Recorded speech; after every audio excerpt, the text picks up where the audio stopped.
Hi, my name is David Dick, and I'm coming to you today from Grenfell Campus, Memorial University of Newfoundland, from the sculpture studio in the School of Fine Arts. And today we're going to be looking at drills. We'll talk a little bit about the safety behind them, different types of drills, the different types of drill bits or other things that you might be able to spin with the drill. And we'll do a quick demo of drilling a hole in some wood. Alright, so to begin with safety, you can see that I'm wearing safety glasses here with side shield protection. You may have an over the glasses or kind of commonly available type here. And that's going to be something that you need to use across all the different kinds of drills. Certain drills, like this common rechargeable drill, not an overwhelming amount of power, typically won't be making that high level of a noise. Depending on the material that you're working with, you may encounter some vibration or some resonance that brings on a higher level of noise. You may have to use hearing protection with that. As you move into some of the bigger drills, and especially into some of the drills that get into more vibration and more force, you will definitely need to use hearing protection without question. All right, so just to step back into the different types of drills, we'll begin with the one that's most common, found as well as in the sculpture studio, also commonly out in people's houses, in most toolboxes. Is such a versatile tool, as we'll see when we get into all these different bits, that they're around everywhere. So a good thing to know how to use, and for many different purposes. We get into other drills, like this larger, something that would be called a mixer drill. More power, more size. We can see that it has more options of ways to grab onto it. So this can spin a bigger bit. In addition, it can spin things like mixers if you're mixing up different kinds of materials with that. And can handle a lot more. Whereas you could push on a drill, a smaller drill like that, but you would be at risk of burning it out if you push it too hard. So this one just a little bit more power. And then we can move on to a larger drill. Not all hammer drills are this size, but this is the biggest one that we've got in the studio.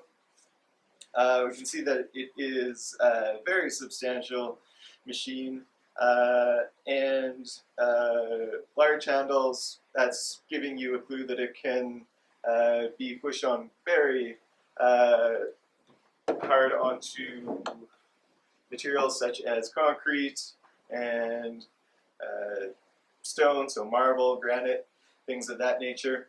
And this is the bit that it takes. A couple of things that we see there. In addition to the size that it is, it has a carbide cutting edge on the tip there for being able to stand up to those harder and more abrasive materials.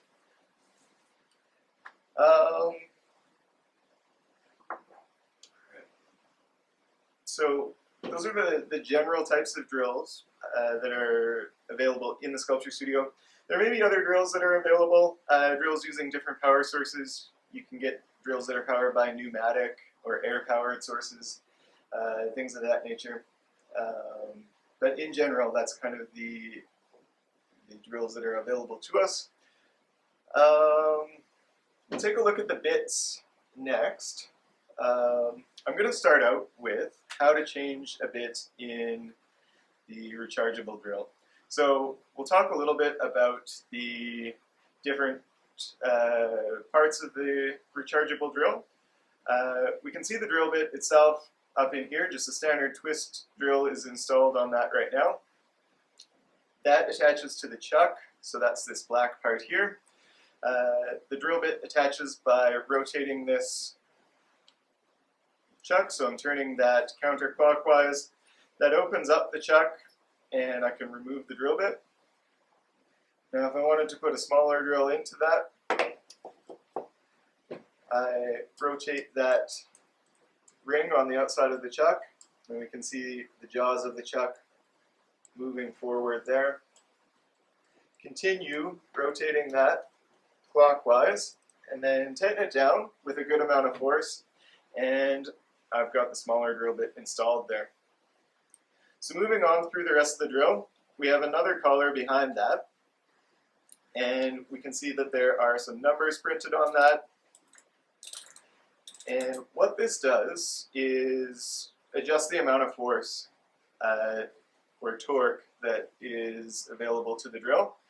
So when we see it right down to the lower end of the scale, this is going to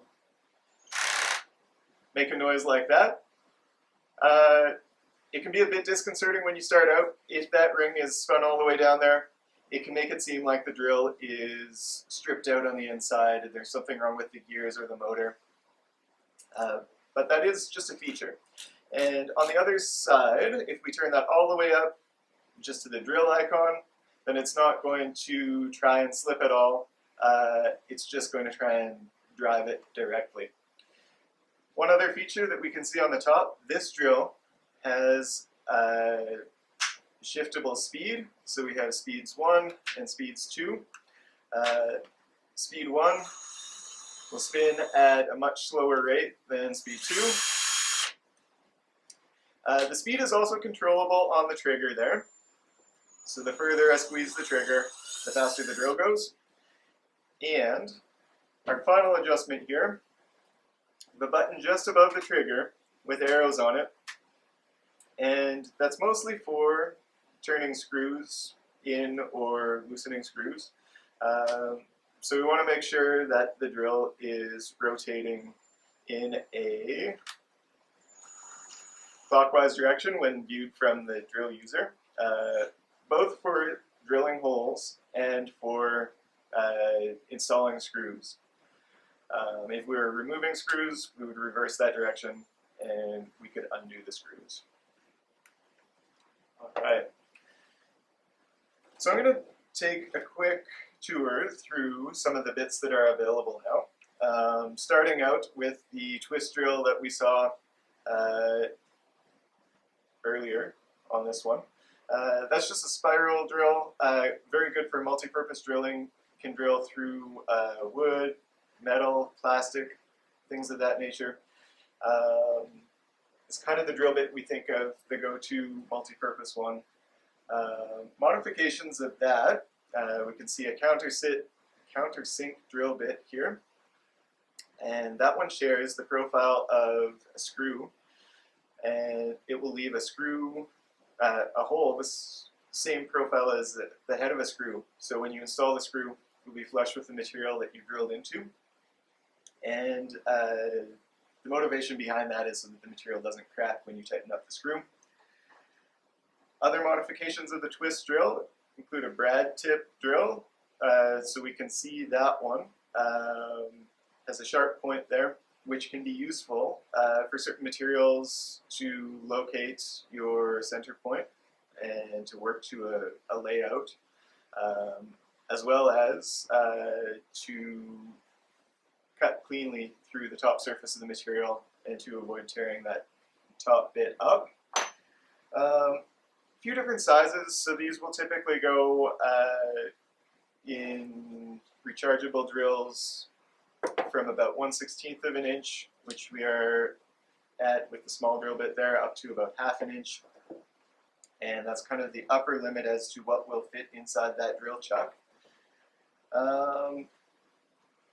There are also different qualities of drill bits.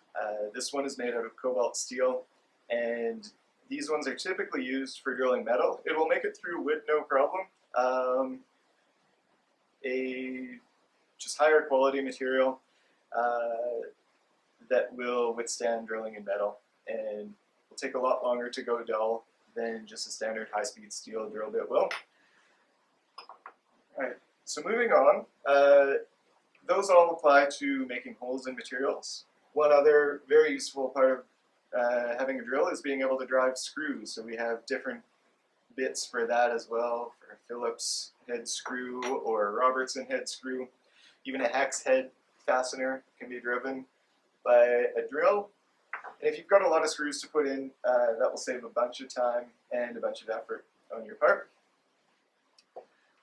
Moving up into some of the bigger options, so we saw 1/2 inch. If we wanted to go beyond that, we could move into something like a spade drill bit, named because of its looks, and we also have that center point that we did on the brad drill for location. You can see that this is a fairly large drill bit here.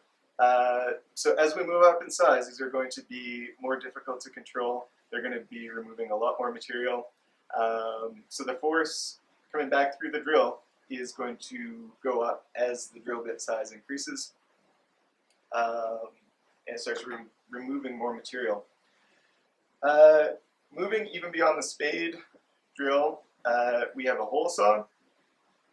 So this all threads together, and then you can attach this into your drill chuck and remove a very large hole from material there as well. These are getting up into the size range where you might think of including them in a drill press as opposed to a handheld drill, just because of the amount of force that's involved and the difficulty with controlling that. A drill press can help out with all of those things. Likewise with a forstner bit, kind of similar to a hole saw, except for it has chisel sections there that remove all of the material that it passes by. And those are very good for drilling flat-bottomed holes.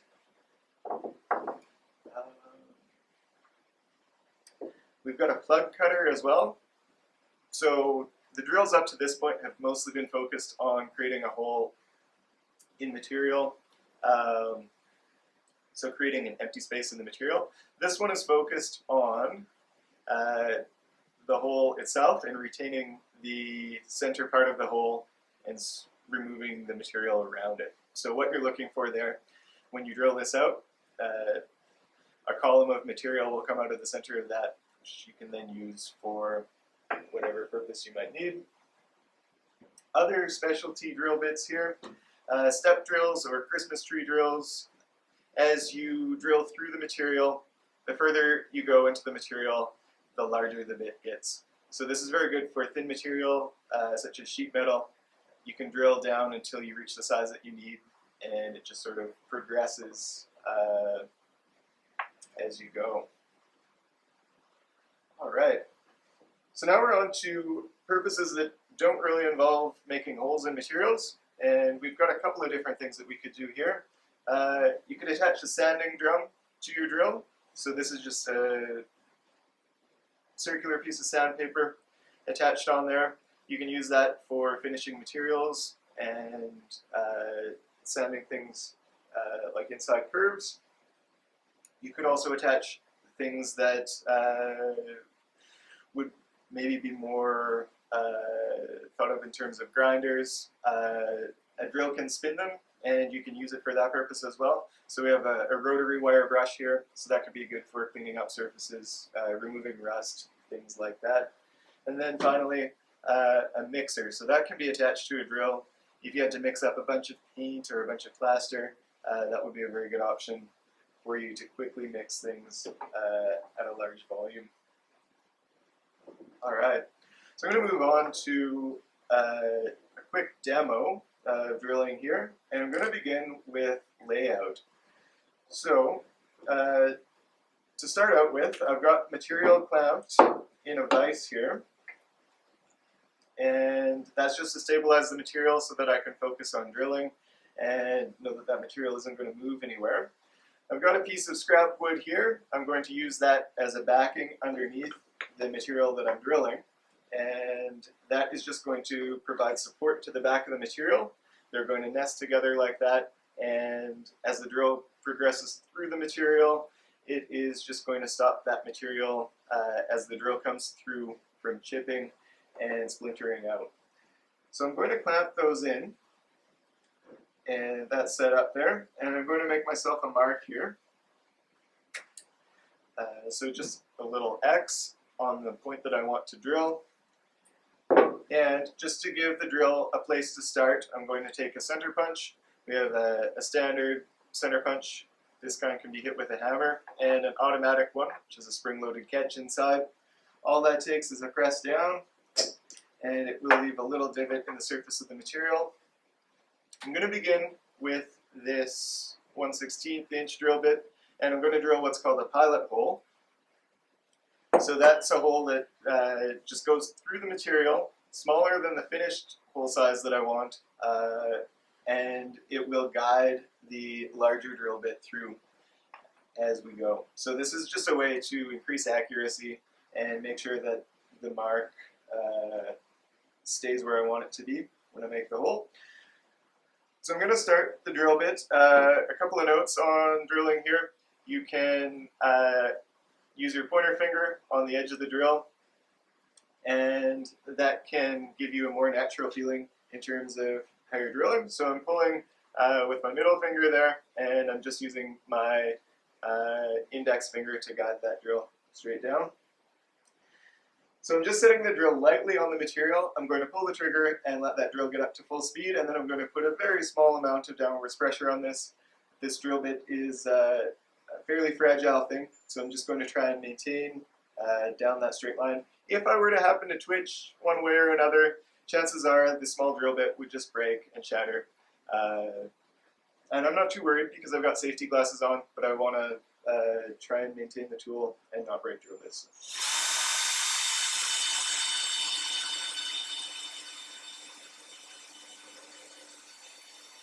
So I'm going to hold the drill on and just pull straight back out. I don't need to reverse direction or anything. I can just keep the drill running and pull back out of the material.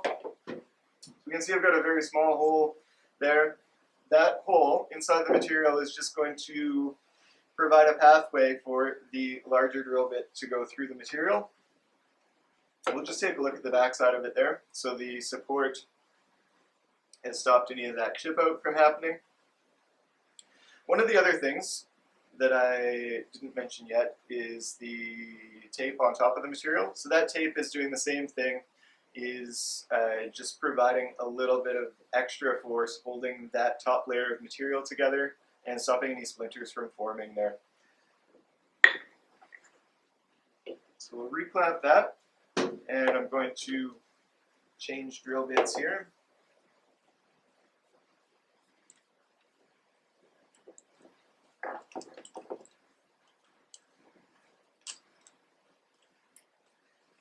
And just retighten that, and then I will drill all the way through on that pilot hole.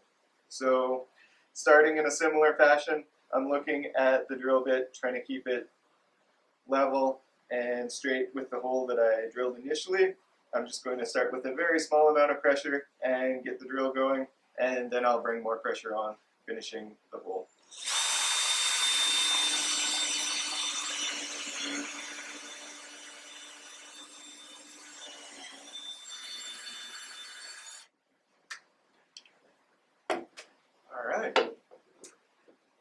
And that's the end of the demo. Thanks for watching.